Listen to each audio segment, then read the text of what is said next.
Welcome to the Career Comrade.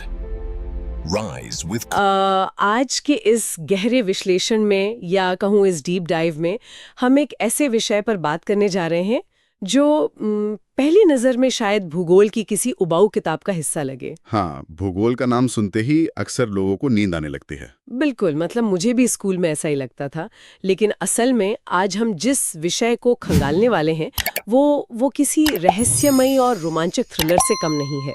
Thriller कहना बिल्कुल सही होगा इसके लिए। हाँ, तो आज का हमारा मिशन है झारखंड राज्य के जल संसाधनों के दो सबसे दिलचस्प और विरोधाभासी पहलुओं की गहराई में जाना। एक तरफ बहुत गर्म और एक तरफ बिल्कुल शांत। सही कहा।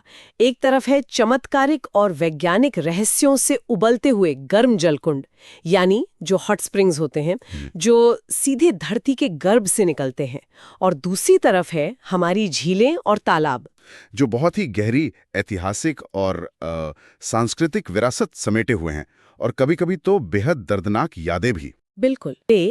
इन गर्म जलकुंडों के विज्ञान को डिकोड करते हैं, क्योंकि अक्सर जो भूगोल की क्लास होती थी ना, वो बहुत नीरस लगती थी। हाँ, लेकिन इसके पीछे का विज्ञान सच में किसी साइंस फिक्शन से कम नहीं है। एक गर्म जलकुंड मूल रूप से वो स्थान होता है जहाँ जो हमारा भौमिक जल स्तर है, जिसे हम अंडरग्राउंड वाटर टेबल कहते हैं। हाँ, अंडरग्राउंड वाटर टेबल, वो अचानक धरातल को काटते हुए सतह पर बहने लगता है। लेकिन मेरा मुख्य सवाल ये है कि ये पानी एकदम उबलता हुआ क्यों निकलता है? यही तो सबसे दिलचस्प बात है।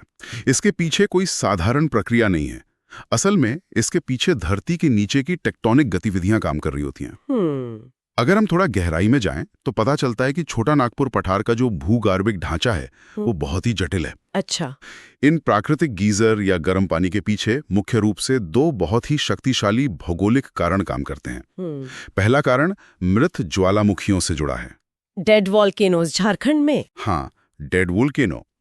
धरती की सतह भले ही हमें ऊपर से शांत दिखे, लेकिन कई किलोमीटर नीचे कुछ प्राचीन ज्वालामुखियों की बची खुची ऊष्मा या कह लें गर्मी आज भी मौजूद है।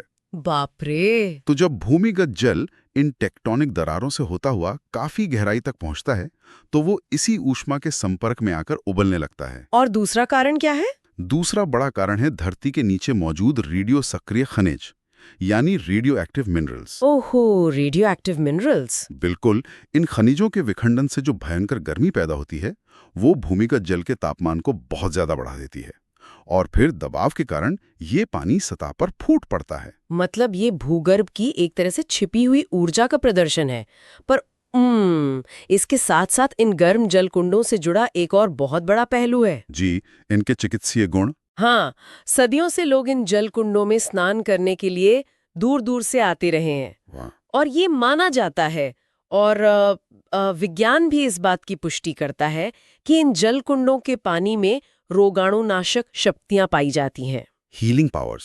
बिल्कुल, जैसे गठिया यानी अर्थराइटिस की दिक्कत हो या खून की कमी हो, और कई गंभीर त्वचा रोगों के इलाज में ये बेहद सहायक होते हैं। मतलब एक तरह से ये धरती के नीचे चलने वाली कोई प्राकृतिक फार्मास्यूटिकल लैब है। बहुत खूब कहा आपने, प्राकृतिक लैब। और इस लैब का मुख्य रसायन है गंधक, यानी सल्फर। सल्फर। जब पानी धरती की इतनी गहराई से कठोर चट्टानों और उन रेडियो एक्टिव खनिजों के बीच से होकर गुजरता है ना, हाँ, तो ये अपने साथ भारी मात्रा में खनिज लवण और विशेष रूप से सल्फर को घोल लेता है। रसायन विज्ञान के अनुसार सल्फर में प्राकृतिक रूप से एंटीबैक्टीरियल और सूजन कम करने वाले गुण होते हैं। तभी तो आर्थराइटिस में आराम मिलता है। जी, इसलिए जब कोई इस खनिज युक्त गर्म पानी में स्नान करता है तो शरीर की प्राकृतिक रूप से सिकाई होती है, जोड़ों का दर्द कम होता है और त्वचा के संक्रमण खत्म होने लगते हैं। ये शुद्ध रसायन विज्ञान और भूविज्ञान का एक बेहतरीन तालमेल है। बिल्कुल। तो प्राकृतिक स्पा और क्लिनिक के इस कंसेप्ट से अगर हम थोड़ा आगे बढ़ें जी, तो झारखंड का सबसे प्रमुख और हैरान करने वाला गर्म जल कुंड सामने आता है, हजारीबाग का सूरज कुंड। सूरज कुंड, ये तो पूरे भारत में सबसे ज्यादा गर्म है। हाँ, इसका तापमान पूरे भारत में सर्वाधिक है। मैंने पढ़ा था कि यहाँ का पानी अविश्वसनीय रूप से 88 डिग्री सेल्सियस पर रहता है। जी, 88 डिग्री सेल्सियस या लगभग 190 डिग्री फ़ारेनहाइट। 100 डिग्री पर तो पानी उबलने ही लगता है।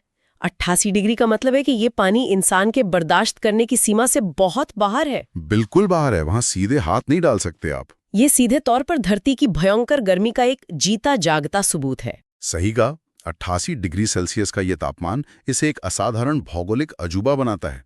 लेकिन सूरजकुंड की कहानी सिर्फ इसके तापमान तक सीमित नहीं है। हाँ, वहाँ और भी कुंड है ना? जी, वहाँ वास्तव में 5 अलग-अलग कुंड स्थित हैं और इनके नाम सुनिए: सूर्यकुंड, रामकुंड, लक्ष्मण कुंड, सीता कुंड और ब्रह्मकुंड। वाओ! ये नाम स्पष्ट करते हैं कि कैसे सदियों पहले मानव समाज ने पृथ्वी के इस डराने वाले उबलते हुए वैज्ञानिक अजूबे को अपनी आस्था और पौराणिक कथाओं के साथ जोड़ लिया। मतलब विज्ञान को धर्म और संस्कृति के आवरण में लपेटकर सहेजने का ये एक बहुत ही क्लासिक उदाहरण है। बिल्कुल। आस्था और विज्ञान का ये संगम ना पूरे हजारीबाग जिले में अलग अलग रूपों में बिखरा पड़ा है।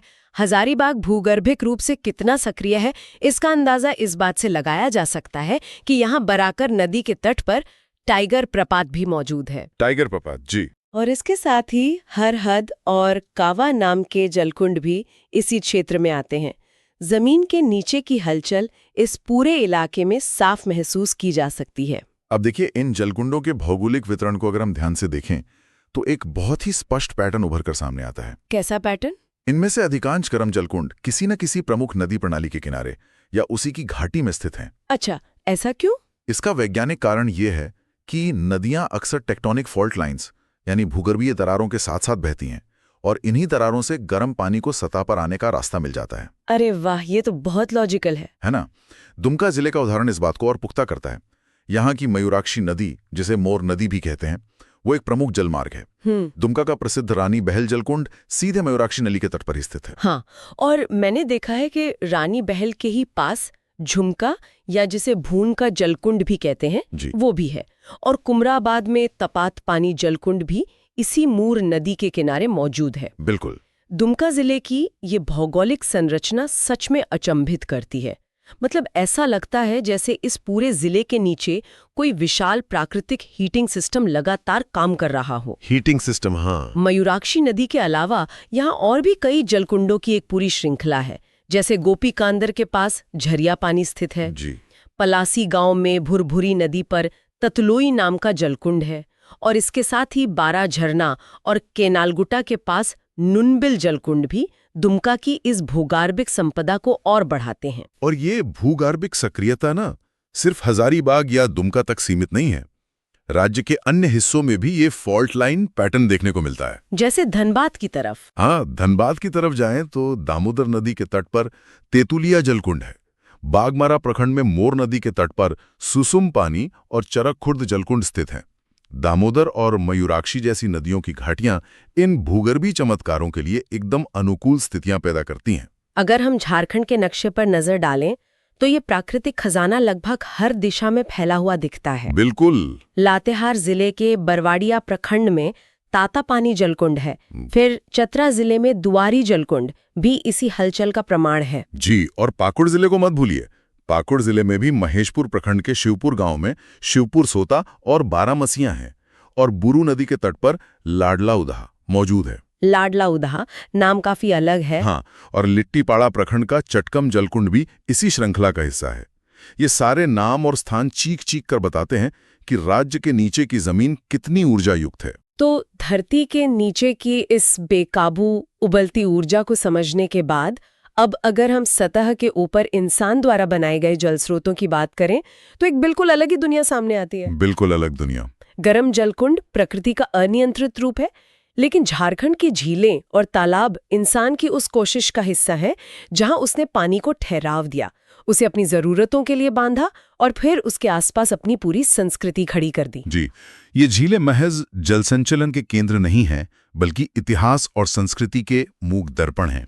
इंसान और ठहरे हुए पानी का ये रिश्ता झारखंड की राजधानी रांची से बेहतर कहीं और शायद ही देखने को मिले। रांची की झीलें तो काफी मशहूर हैं। हाँ, रांची शहर के बीचों बीच स्थित स्वामी विवेकानंद सरोवर, जिसे स्थानीय लोग रांची तालाब के नाम से भी जानते हैं, इसका एक बेहतरीन उदाहरण है। पक्की सड़क से घिरे इस शांत तालाब के बिल्कुल बीच में स्वामी विवेकानंद की 33 फीट ऊंची विशाल प्रतिमा स्थापित है। 33 फीट? जिसे मशहूर मूर्तिकार अनिल कुमार सुतार ने गढ़ा है ना? और के बीच एक सांस्कृतिक ठहराव का केंद्र है।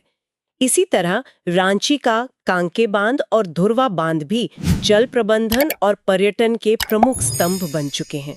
सांस्कृतिक ठहराव की बात तो ठीक है, लेकिन हर ठहरे हुए पानी का इतिहास इतना शांत और सुहावना नहीं होता। आप किस ओर इशारा कर रहे हैं? कुछ तालाब ऐसे हुए हैं। इतिहास की परतें खंगालने पर चतरा के फांसियारी तालाब का जिक्र आता है। फांसीहारी तालाब, इसका तो नाम ही अपने आप में एक सिहरन पैदा कर देता है। जी, ये एक ऐसा ऐतिहासिक अध्याय है जिस पर हमें रुक कर गहराई से विचार करने की आवश्यकता है। 1857 का सिपाही विद्रोह या प्रथम स्वतंत्रता संग्राम भारतीय इतिहास का वह पन्ना है जिसे भुलाया नहीं जा सकता। बिल्कुल नहीं भुलाया जा सकता। 4 अक्टूबर 1857 की तारीख झारखंड के इतिहास में एक बेहद काले दिन के रूप में दर्ज है। इसी फांसीहारी तालाब के किनारे रामगढ़ बटालियन के सूबेदार मंगल पांडे, और यहाँ श्रोताओं को ध्यान रहे, ये बैरकपुर वाले मंगल पांडे नहीं हैं, बल्कि झारखंड के स्थानीय नायक हैं। हाँ, ये स्पष्ट करना जरूरी है। तो स्थानीय सूबेदार मंगल पांडे और नादिर अली खान को ब्रिटिश हुकूमत द्वारा इसी तालाब के किनारे फांसी दी गई थी। उस 4 अक्टूबर के मंजर की हम बस कल्पना ही कर सकते हैं। एक तरफ तालाब का शांत स्थिर पानी और दूसरी तरफ औपनिवेशिक क्रूरता का वो खौफनाक दृश्य। अंग्रेजों ने फांसी देने के लिए एक सार्वजनिक जल स्रोत को ही क्यों चुना? ताकि ज्यादा से ज्यादा लोग देखें। बिल्कुल, क्योंकि तालाब के किनारे अक्सर गांव और शहर की आबादी जुटती थी। वे लोगों के दिलों में खौफ पैदा करना चाहते थे। आज ये जगह भले ही आम लोगों के लिए सिर्फ गुजरने का एक रास्ता या एक साधारण तालाब हो, लेकिन इसकी मिट्टी में उन 2 बड़े क्रांतिकारियों के आखिरी पलों का खून मिला हुआ है। भीतर एक रक्त रंजित इतिहास को छिपाए रखता है। फांसियारी तालाब इसका सबसे बड़ा और जीवंत प्रमाण है। एक आम सी दिखने वाली जगह के पीछे इतना गहरा इतिहास छिपा होना वाकई सोचने पर मजबूर कर देता है। और जब हम औपनिवेशिक काल की बात कर ही रहे हैं, तो ब्रिटिश राज के दौरान झारखंड में जल प्रबंधन को लेकर कुछ बड़े निर्माण कार्य भी हुए थे। जी, काफी बड़े प्रोजेक्ट्स हुए थे। इसका एक प्रमुख उदाहरण है 1831 में ब्रिटिश सरकार द्वारा बनवाई गई हजारीबाग झील। इसी कालखंड में गोड्डा जिले में मूलर्स टैंक का निर्माण भी फ्रेडरिक मैक्स मूलर द्वारा कराया गया था। अब इन निर्माण कार्यों के पीछे का जो असली उद्देश्य है, उसे समझना बहुत जरूरी है। वो क्या था? सिर्फ सुंदरता के लिए तो नहीं बनाए होंगे? बिल्कुल नहीं। ब्रिटिश शासन के दौरान हजारीबाग या गुड्डा जैसे क्षेत्रों में झीलों और टैंकों का निर्माण सिर्फ सुंदरता या आम लोगों की भलाई के लिए नहीं किया गया था। ये सीधे तौर पर संसाधन प्रबंधन और स्थानीय पर्यावरण पर नियंत्रण स्थापित करने की उनकी एक रणनीति थी। मतलब पानी पर कब्जा। हाँ, पानी पर नियंत्रण का मतलब था कृषि, सेना और स्थानीय प्रशासन पर पूरा नियंत्रण। औपनिवेशिक काल की ये इंजीनियरिंग आज भी खड़ी है और उस दौर की दमनकारी नीतियों की याद दिलाती है। औपनिवेशिक काल की इस engineering The Career Comrade presents mathematics, reasoning, English, general awareness, general science and current affairs classes for UPSC, SSSC, banking, railway and any others government